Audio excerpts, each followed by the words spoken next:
दिन बचा हुआ है, ठीक है। और जिनका भी सब्जेक्ट खोरठा है उनको अब 40 दिन में कैसे अपना रणनीति बनाना है उस पर आज मैं एक वीडियो लेके आया हूँ।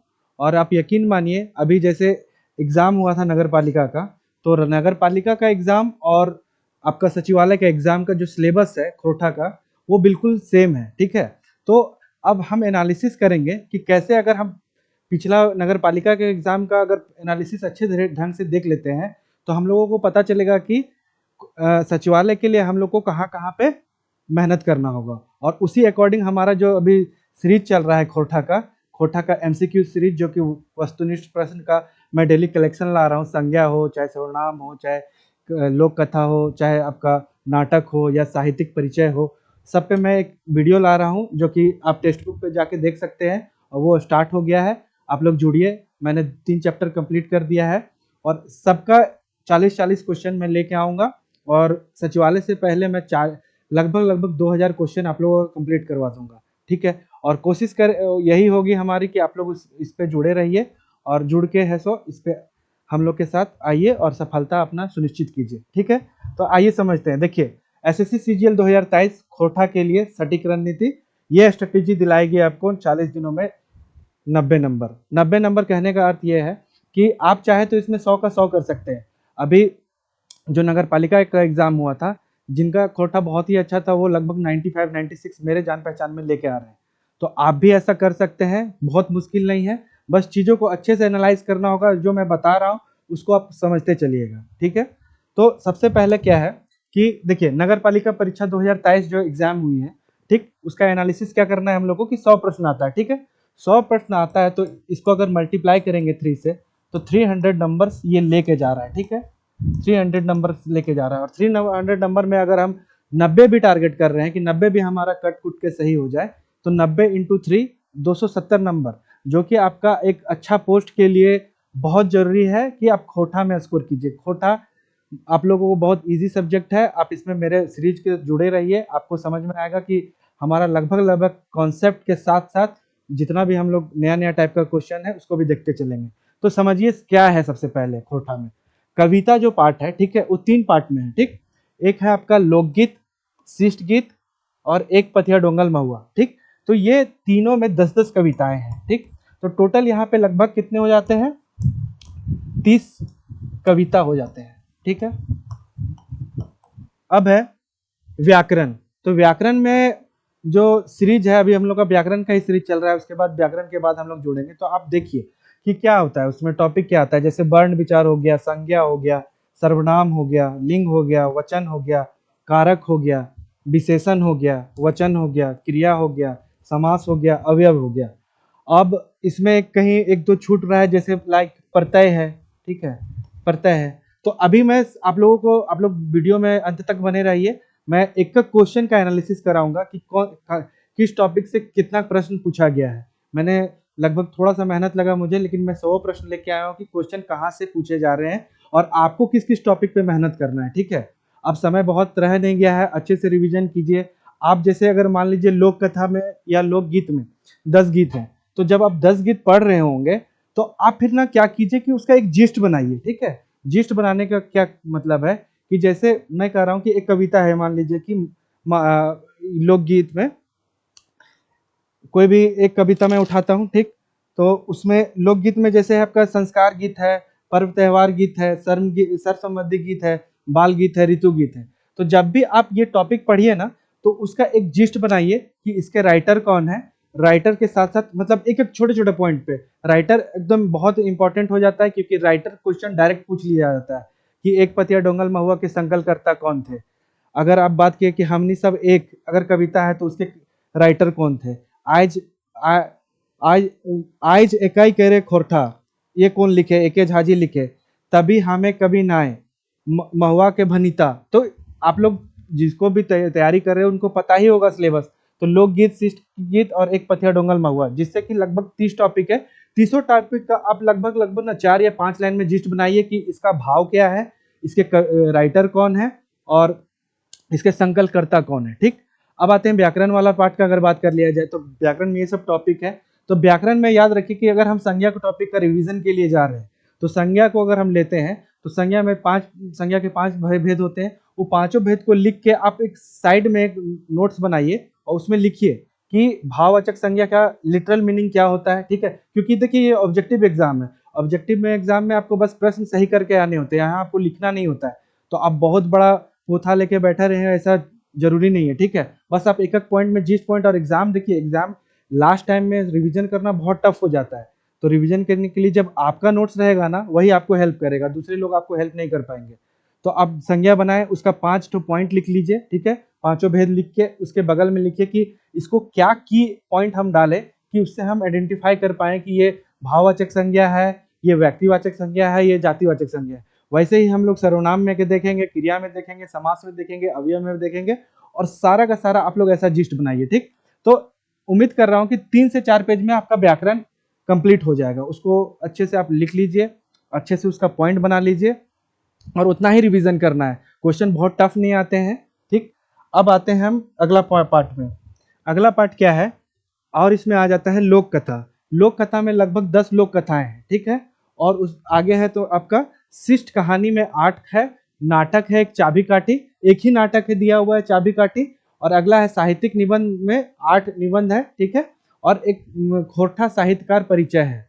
तो इसमें 7 राइटर हैं। लेकिन देखिए, आप लोग अगर कविता में भी जाते हैं तो कविता में जो राइटर रहते हैं ना, या पोएट रहते हैं, उसको भी आप जरूर पढ़िएगा। उसका घर कहाँ था, ओकर ठाव कहाँ है, कब ओकर जन्म हो रहे, कब वो मैट्रिक पास किए रहे, मतलब उनका एक सिंपल से मैं बता रहा हूँ कि आप परिचय, साथ तो जो मेनली दिया हुआ है आप उस पर जरूर से जरूर फोकस करें, ठीक है। लेकिन उसके अलावा जो बाकी सारा चीज दिया है वो इम्पोर्टेंट, मोटा मोटी अगर पकड़ के चलिएगा तो 25 आएंगे। 25 का आप एक पॉइंट बनाते चलिएगा, पॉइंट वाइज पॉइंट, कि उसका जन्म कहाँ हुआ, उसके माता पिता का क्या नाम था, उसका प्रोफेशन क्या था, वो क्या काम करते थे, कौन से यूनिवर्सिटी में पढ़ाई किए हैं, कहाँ अभी हाल के दिनों में वो पढ़ाई कर रहे हैं, उसकी कुछ फेमस रचनाएं हो गई, वो आप जरूर है सो एक कॉपी में नोट डाउन करेंगे। तो आप देखिएगा ना कि हार्डली 40 से 50 पेज में आपका बहुत अच्छा जिस्ट बन जाएगा, और वही आपको लास्ट में काम करेगा, और आपको रिवीजन में बहुत फायदा करेगा। और रिवीजन जब आपका अच्छा जाएगा तो आपका एग्जाम भी बहुत अच्छा जाएगा। तो चलिए मैं आगे बताता हूँ। ये तो सारा जो झारखंड का सचिवालय का सिलेबस था उसको वो मैंने बता दिया। अब क्या है कि क्वेश्चन कहाँ कहाँ से पूछे गए हैं, ठीक। तो क्वेश्चन कहाँ कहाँ से पूछे गए हैं तो वो मैं पहले बता रहा हूँ आपको।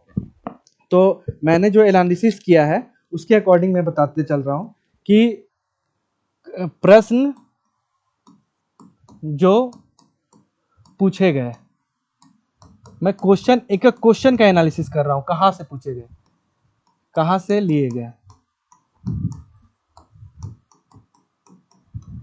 ठीक।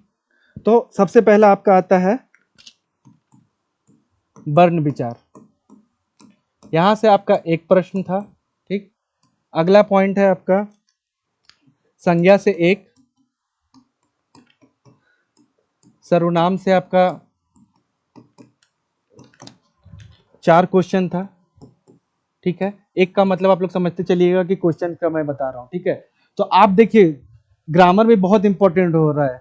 आप सिर्फ देखिए संज्ञा और सर्वनाम में भी अभी 5 क्वेश्चन आ गया है, ठीक। तो वर्ण विचार अगर ले गया तो 6 क्वेश्चन है अभी हो चुका है, ठीक है। अगर मैं बात करता हूं लिंग का, ठीक है, लिंग जो टॉपिक है उससे 3 क्वेश्चन है, ठीक। अगला आते हैं हम विशेषण। विशेषण पे आपका 2 प्रश्न है, ठीक है। क्रिया, क्रिया का 1 प्रश्न है आपका। अगला है आपका समास, समास से आपका 1 प्रश्न है, ठीक। अब आते हैं आपका अगला पॉइंट है 8वां, जो कि है आपका उल्टा शब्द, उल्टा शब्द। यहां से भी आपका 1 प्रश्न है। देखिए कितना व्याकरण वाला जो पार्ट है कितना इंपॉर्टेंट हो जाता है हमारे के लिए। अगर आप यहाँ से काउंट कीजिएगा तो 1 2 4 6 6 3 9 9 11 11 1 12 12 1 13 13 1 14, मतलब आपको कुल मिला के लगभग 15 प्रश्न जो है, 15 प्रश्न व्याकरण से होंगे, ठीक है। 15 प्रश्न व्याकरण से होंगे तो आप समझ सकते हैं कि खोरठा में व्याकरण का क्या रोल है। तो आप इसमें मतलब वीडियो पे बने रहिए, मैं एक एक क्वेश्चन का जो कहाँ कहाँ से आए हुए हैं मैं एनालिसिस करा रहा हूँ। अब आते हैं, आपका ये वाला हो गया पार्ट, मैं अब इसको पेज बदल दूँ। ठीक, अब देखिए जो अपना लोकगीत था, ठीक है, लोकगीत में 10 थे रचनाएं, 10 रचनाएं थी। तो 10 रचनाओं में अगर आप देखिएगा तो सबसे एक एक प्रश्न पूछे गए थे। देखिए, संस्कार गीत से एक प्रश्न था, ठीक है, संस्कार गीत से एक प्रश्न था, पर्व त्योहार से एक था, पर्व त्योहार से एक था, बाल गीत से एक प्रश्न था, बाल गीत से एक प्रश्न था, ऋतु संबंधी गीत से भी एक प्रश्न था।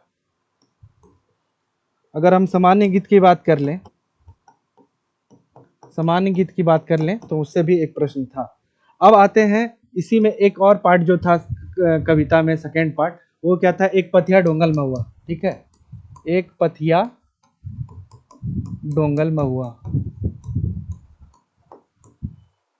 एक पथिया डोंगल महुआ। तो एक पथिया डोंगल महुआ में भी तुम आपके 10 कविता का संकलन है। तो 10 कविताओं का संकलन में जो भी जितने भी है, सिर्फ ढेसा ढेसी छोड़ के अलावा जितने भी कविताएं थे, जैसे मैं पढ़ देता हूँ, हामिन सब एक, आगू करब अपन देश, जय जवान जय किसान, आयज इकाई खोठा, तबे हमें कभी कभी नाय, महुआ भिनाथ, रुसल भोला, मेड़ और मानुस और देसे के जुबान।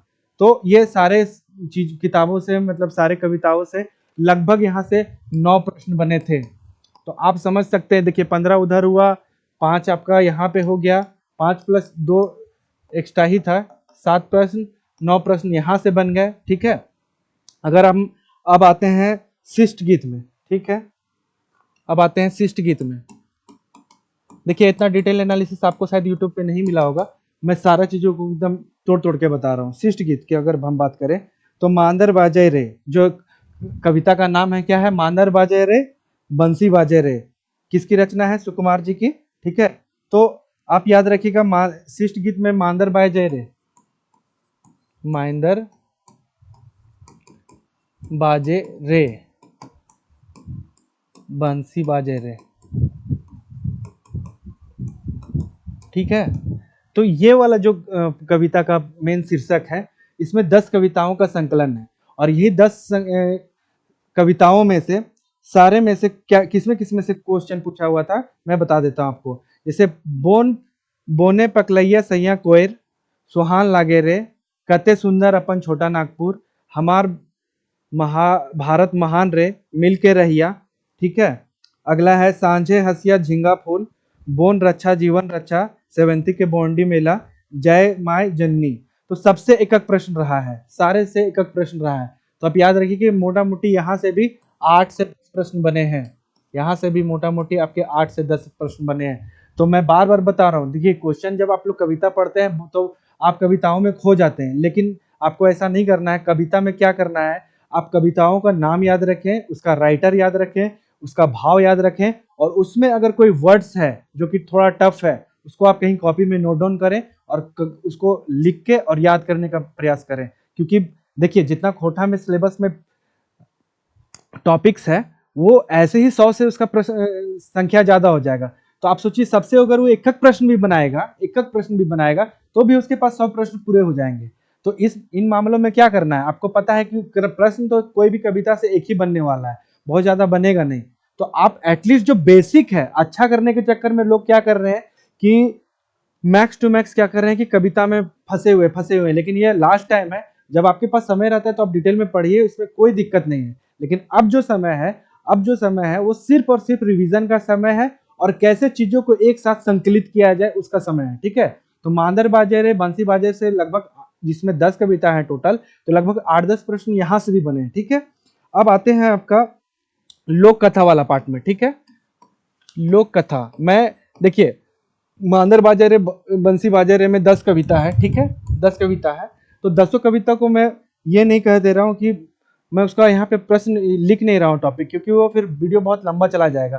तो आप लोग के पास सिलेबस है, आप समझ सकते हैं कि मैं क्या बात कर रहा हूँ। वैसे ही अब आते हैं लोक कथा, ठीक है। तो लोक कथा में आपका टोटल क्या है, जैसे 7 भाई 1 बहन, धने के धदेनी, बूढ़ी और सात पिट्ठा, गुदुपु चुरानी और कौआ। गुदुपु चुरानी कौआ से 2 प्रश्न था, धने के धदेनी से 2 प्रश्न था, सात भाई एक बहन से 1 प्रश्न था, गुदुपु चुरानी से मैंने बता दिया है, बूढ़ी और ओकर नाती से 1 प्रश्न था, और खूंटा भीतर चिया गोटा से 1 प्रश्न था। तो आप समझ सकते हैं कि देखिए लोक कथा में भी लगभग कितना क्वेश्चन हो गया, 3 2 5, 5 और 2 8, 8 प्रश्न यहां से भी बने हैं। तो आपको मैं बार बार एम्फेसाइज कर रहा हूं इस बात पे कि आप बहुत कहानी और इसमें नहीं जाए। कहानी का, हाँ कहानी आपको याद रहना चाहिए क्योंकि कहानी अंदर से भी आ जाता है, लेकिन कहानी का आप एक जिस्ट बना लीजिए कि इस कहानी का थीम लाइन क्या था, कहानी को एक छोटे से पॉइंट में मेंशन कर लीजिए, उसका भाव क्या था, उसके राइटर कौन थे, ये सब को आप बहुत अच्छे से तैयार कर लेंगे। ठीक है, ये हो गया आपका लोक कथा। अब मैं आता हूं नेक्स्ट, वो हो गया आपका शिष्ट कहानी। ठीक, शिष्ट कहानी। तो शिष्ट कहानी में मैं ये बताना चाहता हूं कि शिष्ट कहानी में है छैहर। ठीक है, तो छैहर थोड़ी बड़ी शिष्ट कहानी है, तो इससे 3 प्रश्न पूछे थे, याद रखिएगा 3 प्रश्न। तो ये टॉपिक बहुत इंपॉर्टेंट है, आपका एक नंबर ही बन के बहुत बड़ा बनता है। ठीक है, तो आप कोई भी चीज को छोड़िएगा नहीं, आप अच्छे से रिवीजन कीजिएगा। छैहर से आपके 3 प्रश्न बन रहे हैं। ठीक है, अब अगला है आपका बोने का लोर। बोने का लोर से आपका 1 प्रश्न बना। ठीक है, अब है आपका हम कैसे जियब। हम कैसे जियब, यहां से भी आपका 1 प्रश्न था।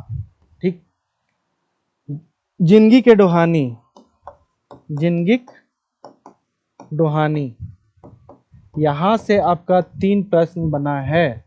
तो देख लीजिए कि आप इसी इर्द गिर्द में अपनी तैयारी कीजिएगा। आप सारे को अच्छे से पॉइंट को मेंशन कीजिए अपने कॉपी पे, मैंने जैसे बताया उसको फॉलो कीजिए। आप गारंटी बता रहा हूं मैं कि आप 90 प्लस तो आराम से स्कोर कर सकते हैं।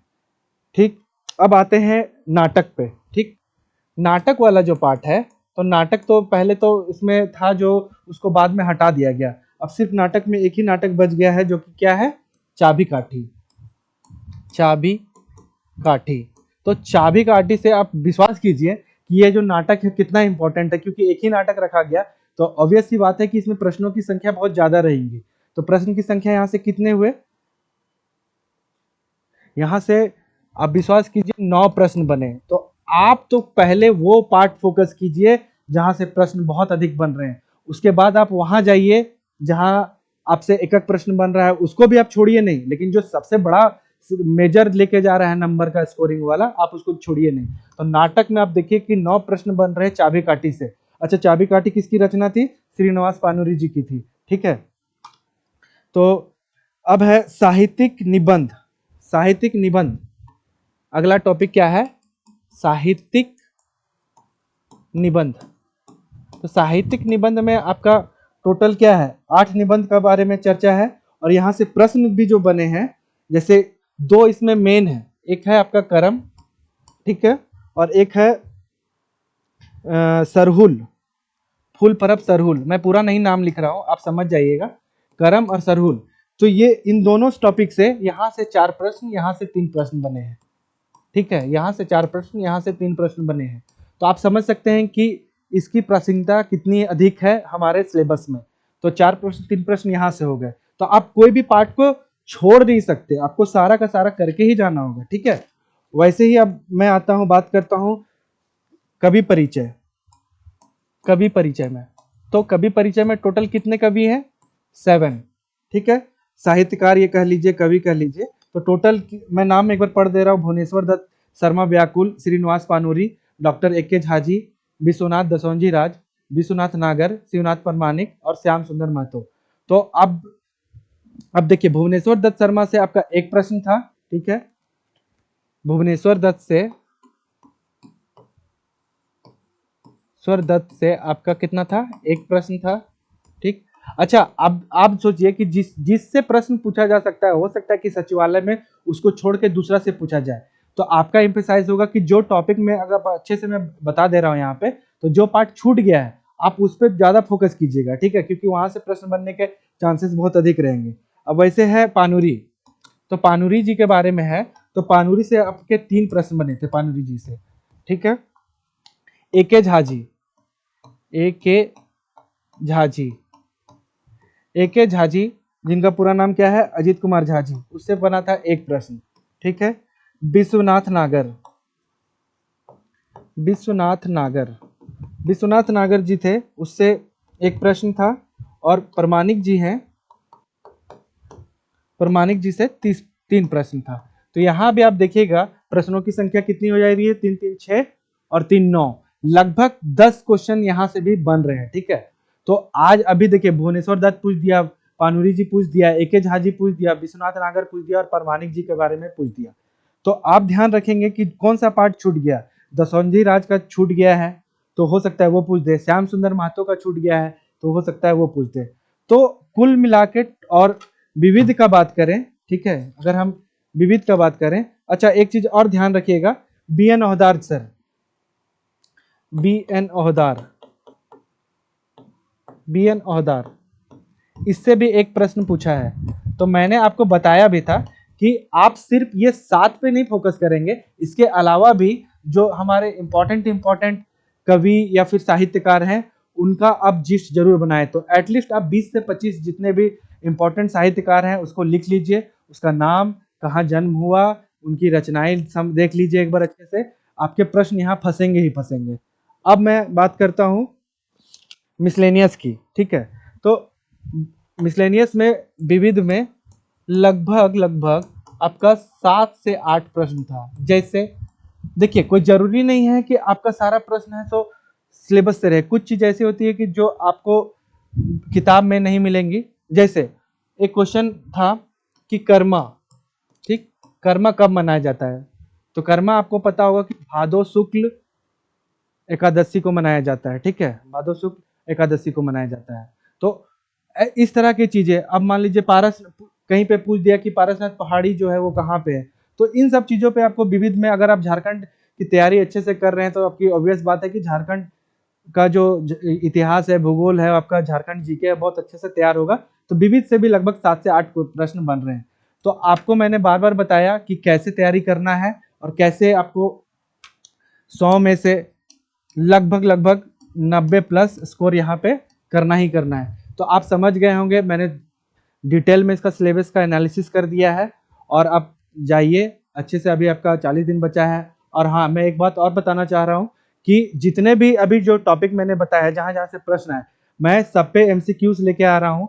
चाहे वो संज्ञा हो, सर्वनाम हो, चाहे खोटा का सामान्य परिचय हो, चाहे विशेषण हो, चाहे कवि हो, चाहे कवि का पाठ हो, मैं टोटल जितने भी टॉपिक हैं सबसे प्रश्न लेके आ रहा हूँ डेली सीरीज वाइज। और संडे को हमारा महामैराथन रहेगा, जुड़ना ना भूलिए 7 से 9 मेरे साथ।